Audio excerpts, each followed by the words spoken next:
மக்கள் மனதில் 2016 தேர்தல் கருத்தாய்வு. இந்த சிறப்பு கருத்தாய்வை புதிய தலைமுறை சென்னை உள்பட 4 மண்டலங்களாக தமிழகத்தை பிரித்து எடுத்திருக்கிறது. உங்கள் மனங்களில் எழும் அதே கேள்விகளையே மக்கள் முன் வைத்து அவர்கள் கருத்துகள் என்ன என்பதை நாம் பெற்றிருக்கிறோம். இன்றைய கேள்வி, வாக்காளர்களை கவர பணம் கொடுக்கப்படுகிறது என்ற குற்றச்சாட்டு குறித்த உங்கள் பார்வை என்ன என்பது. இந்த கருத்தாய்வு குறித்து நம்மோடு கலந்துரையாடுவதற்காக மூத்த அரசியல் விமர்சகர் திரு சுபகுணராஜன் நம்மோடு இணைந்திருக்கிறார். வணக்கம் சார். இந்த கேள்விக்கு முதல் நம்ம தெற்கு, மேற்கு, மத்திய, வடக்கு என்று மண்டலங்கள் வாரியாக முடிவுகளை நாம பார்க்கிறோம். நாம் கொடுத்திருந்த தெரிவுகள்: ஆம் கொடுக்கப்படுகிறது, நான் அதை நம்பவில்லை, இதர கருத்துகள், கருத்து கூற விரும்பவில்லை. இதில் தெற்கு மண்டல முடிவுகளை பார்க்கிறோம். 76.40 கொடுக்கப்படுகிறது அதிகபட்சம். மேற்கு மண்டலத்திலும் கொடுக்கப்படுகிறது 72.70. மத்திய மண்டலத்தில் 73.32. வடக்கு மண்டலத்தில் சற்றே குறைவு 68.96%. இதையே நாம் வயது வாரியாக அடுத்த பக்கத்தில் பார்க்கிறோம். 18 25 வயது வரை ஒரு பிரிவு, 26 35 வயது வரை, 36 50 வயது வரை, 50 வயதிற்கு மேற்பட்டவர்கள் என்று 4ஆக பிரித்திருக்கிறோம். அவர்களுக்கும் அதே தெரிவுகள். கிடைத்த பதில்களை பார்த்தோம் என்றால் அதிலும் கொடுக்கப்படுகிறது என்று நம்புவோரே 72.11, 75.40, 74.70, 64.63. முதல்ல உங்க அனுபவத்தில் கொடுக்குறாங்களா சார்? கண்டிப்பா கொடுக்கலன்னு. அதான் தமிழக அரசியலில் ரொம்ப முக்கியமான விஷயம் கட்சிகள் தேர்தலுக்கு பணம் கொடுக்கறதுன்ற நடைமுறை எனக்கு என்னுடைய அனுபவத்தில் நீங்கள் எங்கள் அனுபவத்தைன்னு சொன்னது நேரடி அனுபவத்தில் எனக்கு 62வது வருஷ தேர்தலில் இருந்து நான் தேர்தல் ஓரளவுக்கு ஞாபகம் இருக்கு. எனக்கு 62வது வருஷ தேர்தல் அப்போ இருந்து ஒரு குறிப்பிட்ட பகுதியில் மட்டும் காங்கிரஸ் கட்சி அப்பயே கொடுத்ததுன்றது உண்மை. ஏன்னா 62வது வருஷத்து தேர்தலில் அண்ணா காஞ்சிபுரம் தேர்தலில் நின்று அவருக்கு எதிராக நின்றவர் ஒவ்வொட்டுக்கு ஒரு அம்மன் படமும் ஒரு 5 ரூபா நோட்டும் கொடுத்தாங்க, வாங்கிக்கங்கன்னு அவர் ஆடியோ இதில் இருக்கு. நீங்க புதிய செய்தியா இருக்கும். ஆமா, திராவிட கட்சிகளை தொடங்கி வச்சதுன்னு பல பேர் தவறா நினைச்சிட்டு. அப்படி இல்லை, அண்ணாவுடைய ஆடியோ ஸ்பீச் இன்னமும் இருக்கு. என்ன ஆடியோ ஸ்பீச் அவர் ரொம்ப தெளிவாக 5 ரூபா கொடுக்குறாங்க, நீங்கள் வாங்கிக்கோங்க, ஆனால் ஏன்னா அதை வாங்க வேணாம்னு நான் சொல்லலை, நீங்கள் வாங்கிக்கிட்டு எனக்கு ஓட்டு போடுங்க. நான் அந்த தேர்தலில் அண்ணா தோத்துட்டார். அது ரொம்ப முக்கியமான செய்தி.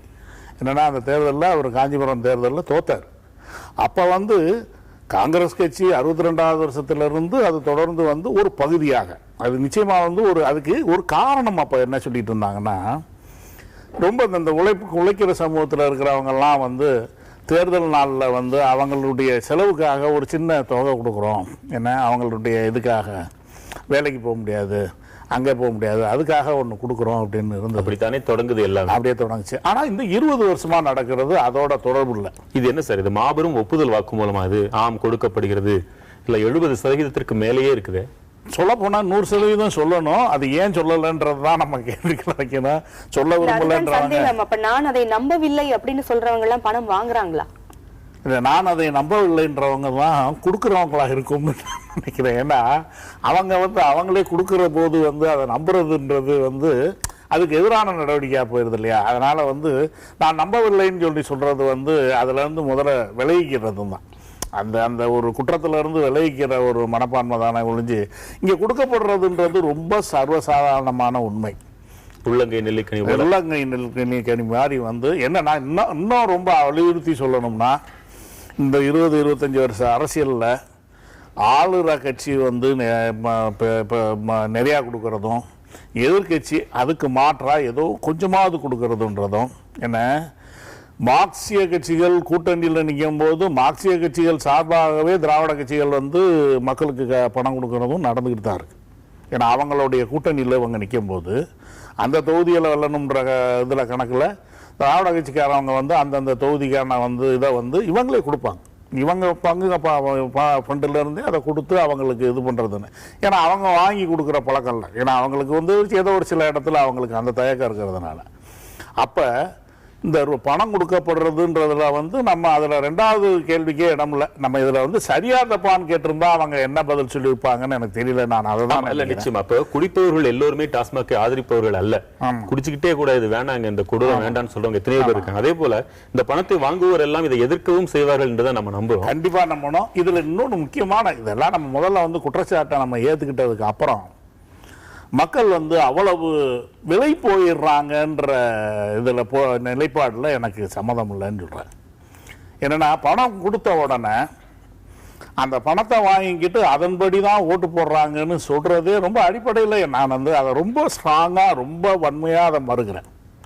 ஏன்னு சொல்லி கேட்டிங்கன்னா, எல்லா தேர்தல்லையும் ஆளுங்கட்சியாக இருக்கிற கட்சி வந்து அன்னி வீசும், எதிர்கட்சி வந்து ஏதோ ஒரு தோராயமான ஒரு சின்ன தொகையை கொடுக்கும். 20 வருஷத்தில் 25 வருஷத்தில் எந்த ஆளுங்கட்சியும் திரும்ப ஆட்சிக்கு வரல. பணம் தான் ஒன்றை தீர்மானிச்சிருக்கும்னு வைங்களேன். எனக்கு தெரிய நிச்சயமாக வந்து 90க்கு பின்னாடி 91க்கு பின்னாடி நடந்த எல்லா தேர்தல்களையும் வந்து ஏதோ ஒரு கட்சி தொடர்ந்து வந்து ஜெயிச்சுட்டே இருக்கணும். ஏன்னா இவங்க 2 பேரும் கொடுக்குறாங்கன்றதுல யாருக்கும் சந்தேகமே வேண்டியதில்லை. இதுக்கு 2 தலைப்பு இடலாம். ஒன்று, எளிய மக்கள் வாங்கின காசுக்கு நியாயமா இல்லை அப்படின்னு ஒண்ணு. எளிய மக்கள் காசு வாங்கினாலும் எது தர்மமோ யாருக்கு ஓட்டு போடணுமோ அவங்களுக்கு போடுறாங்க, நியாயமா இருக்காங்கன்னு சொல்லலாம். ரெண்டுல எதை சொல்லலாம்? நான் நேர்மையா இல்லைன்னு எப்படி சார் அதை சொல்ல முடியும்? கொடுக்குற காசுக்கு மாத்தி போடுறாங்க. நான் கொடுக்கறது என்ன சார், நான் என்னன்னா அவங்களுக்கு ஒரு விஷயம் ரொம்ப தெளிவா தெரியும் சார். இந்த பணம் ஏதோ ஒரு ரூபத்துல அவங்களுடைய பணம்ன்றது அவங்களுக்கு தெரியும் சார். ரொம்ப ரொம்ப ஸ்ட்ராங்கா வந்து அவங்க வந்து கொடுக்கணும்னு எதிர்பார்க்கறாங்கன்றது நிறைய பேர் வந்து ரொம்ப எளிமையா அரசியலாக யோசிச்சு பார்த்தோம்னா, இல்லாட்டி ஒரு சித்தாந்தமா யோசிச்சோம்னா, பணம் கொடுக்கறத வாங்குறதுன்றது வந்து ஒரு முறைகேடுன்னு நம்ம சொல்லலாமே ஒழிஞ்சு, ஆனா வாங்குறவங்க எல்லாருக்கும் ரொம்ப ரொம்ப தெளிவா தெரியும் இது நம்ம பணத்தை தான் அவங்க கொடுக்குறாங்க அப்படின்னு தான் அவங்க நம்பி தான் அதை வாங்கிக்கிறாங்க. அதுக்காக அதை வாங்குவது தவறு அப்படின்னு தான் நம்ம சொல்ல முடியும். சொல்ல முடியும். என்னென்ன சொல்ல முடியும் நம்ம போதும் அவங்க அதுபடி அதுல நடந்துடுறது இல்லைன்றத நம்ம கணக்குல வச்சுக்கிறாங்க. அதுக்காக நம்ம கொடுக்கணும் அப்படின்றத நம்ம வலியுறுத்தி பேசுறதாக சொல்லுறேன். ஆனா மக்கள்கிட்ட காசு கொடுத்து நம்ம ஜெயிச்சிடலான்ற நினைக்கிற அரசியலும் நிச்சயமாக இங்க முழுமையாக செயல்படலைன்னு தான் நான் சொல்றேன். அதுக்கு இப்ப பல்வேறு எதிர்ப்புகள் வந்துகிட்டு இருக்கு பணம் கொடுப்பதற்கு. இப்ப இன்றைக்கு பேசி இருக்கிற PR பாண்டியன் கூட யார் பணம் கொடுக்கறாங்களோ அவங்கள நாங்க வன்மையாக எதிர்ப்போம் அப்படின்னு சொல்லியிருக்கிறாரு. அப்ப இந்த போக்கு குறையறதுக்கான வாய்ப்பு அதிகம் இருக்கு. அதோட இந்த எதிர்ப்பை எல்லாம் வலுவான ஆதாரங்களை நம்ம முன்வைக்கலாம். எப்படி இது உள்ளங்கை நெல்லிக்கனி போலன்னு சொல்ல முடியுதுன்னா, இன்றைக்கு விவசாயிகள் சங்க தலைவர் PR பாண்டியன் பணம் கொடுத்து எங்கள்ட்ட ஓட்டு வாங்க வந்த விவசாயிகள் எதிர்ப்போம், இது ஒன்று. சற்று சில நாட்களுக்கு முன்பாக வந்த செய்திகள்ல கேரளத்தில் இங்குள்ள ஒரு அரசியல் கட்சி அங்க நிக்குது. இன்னைக்கு அவங்க என்ன சொல்றாங்க, எல்லா தொகுதிகளையும் உங்க கட்சி நிக்க சொல்லுங்க தயவு செய்து. காரணம், அந்த ஒரு இடத்துல பணம் கொடுத்து பழகிட்டாங்க. புதிய தலைமுறைக்கு பிரத்யேகமாக பேட்டி அளித்த தேர்தல் ஆணையர் நசீம் ஜைதி சொல்றாரு, ஆம் தமிழகம் எங்களுக்கு சவால் தான், தமிழகத்திலும் புதுவையிலும் பணத்தை தடுப்பதற்கு நாங்கள் படாத பாடுபட போகிறோம் அவரை சொல்றோம்.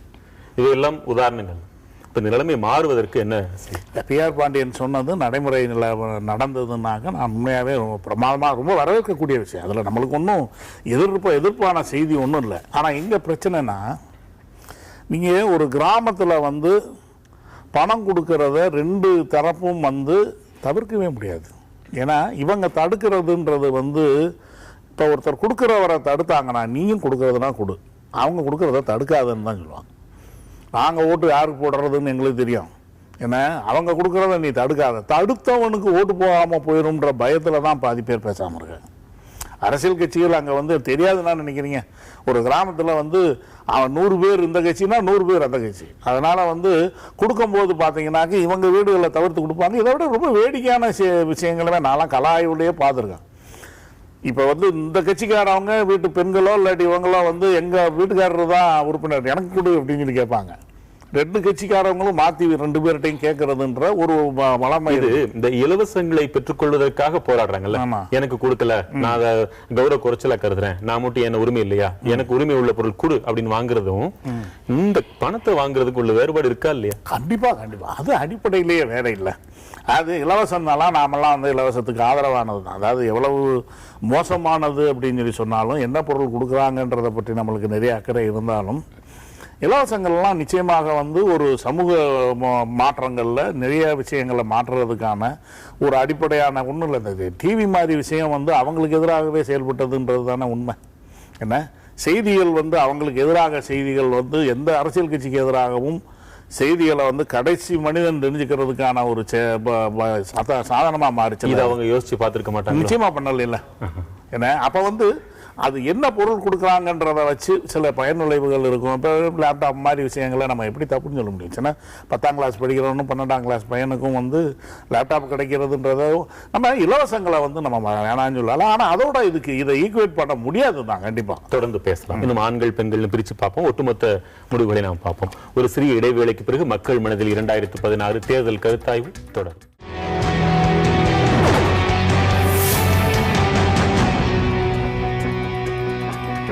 மக்கள் மனதில் 2016 தேர்தல் கருத்தாய்வில் இன்றைய கேள்வியாக நாம் பார்த்துக் கொண்டிருப்பது வாக்காளர்களை கவர பணம் கொடுக்கப்படுகிறது என்கிற குற்றச்சாட்டு குறித்த உங்கள் பார்வை என்ன? இனி நாம் பார்க்கவிருப்பது ஆண்கள் பெண்கள் இரண்டு தரப்பினரும் கொடுத்திருக்கும் கருத்துக்களை. ஆண்கள் தரப்பில் ஆம் கொடுக்கப்படுகிறது என்று 73.65%, பெண்கள் 72.86%. நம்பவில்லை 12.54, 10.29. இதர கருத்துடைய 6.08, 2.57. கருத்து கூற விருப்பம் இல்லாதவர்கள் 7.73, 14.28. அடுத்த பக்கத்தில் நாம் ஒட்டுமொத்த கருத்துக்களை பார்க்க போகிறோம். தமிழகம் முழுவதும் ஒட்டுமொத்தமாக இது குறித்து என்ன நினைக்கிறார்கள்? அடுத்த பக்கத்தை பார்க்கலாம். வாக்காளர்களை கவர பணம் கொடுக்கப்படுகிறது என்ற குற்றச்சாட்டு குறித்த உங்கள் பார்வை என்ன? கொடுக்கப்படுகிறது. மக்கள் மனதில் இருக்கும் கருத்து கொடுக்கப்படுகிறது என்பதற்கு 73.11%. நான் அதை நம்பவில்லை 11.97. இதர கருத்து 5.13. கருத்து கூற விருப்பமில்லை 9.79. நிறைய பணம் இப்பொழுது பறிமுதல் செய்யப்படுகிறது. இப்ப சமீப நாட்களிலேயே, அதுவும் இன்றைக்கு மட்டும் ஸ்ரீரங்கத்தில் 2,80,00,000 ரூபாய் பறிமுதல் செய்யப்பட்டிருக்கிறது. இது போன்று பரிவர்த்தனை செய்யப்படுவதற்காக வந்த பணங்களா அல்லது வேறு முறைகேடான பணங்களா? ப்ராப்பரா பார்த்தோம்னாக்க இந்த இது வந்து அரசியல் கட்சிகளினுடைய பணங்கள் வந்து நிறைய நேரம் பிடிபடுறதில்லை. என்னன்னு கேட்டீங்கன்னா அவங்க அதுக்கான நிறைய மெத்தட்ஸ் வச்சிருக்காங்க. அவங்க இப்படி எல்லாம் மாட்டிட இவங்க ஈஸியா அவ்வளவு மாட்டிட மாட்டாங்க. 1-2 அக்கேஷன்ல மாட்டினதுக்கான ஹிஸ்டரி ரொம்ப உச்சமா எப்படி கொண்டு போவாங்கன்னு ஏதாவது நீங்க ஒரு டெக்னிக் சொல்லுங்களேன். நீங்க நான் வந்து பத்திரிகையாளர்ன்றதுனால நானும் உங்களை போல ஒரு இதுன்றதுனால செய்தி அறிஞ்ச செய்தி தான். என்னன்னாக்க இது வந்து ஆல்ரெடி இப்ப எல்லா இடத்துலையும் பணங்கள் போய் அந்த கடைசி எல்லை வரைக்கும் சேர்க்கப்பட்டாச்சு. இந்த தேர்தல் அறிவிப்பு மார்ச் இந்த தேதியில வரும்னு தெரிஞ்சதுக்கு பின்னாடி நீங்க ஒரு பெரிய ஒரு 50 லட்சம் ரூபாயை 1 கோடியை எடுத்துக்கிட்டு நீங்க சென்னையில இருந்து எங்கேயும் போக முடியாதுன்றது எல்லாருக்கும் தெரியும்.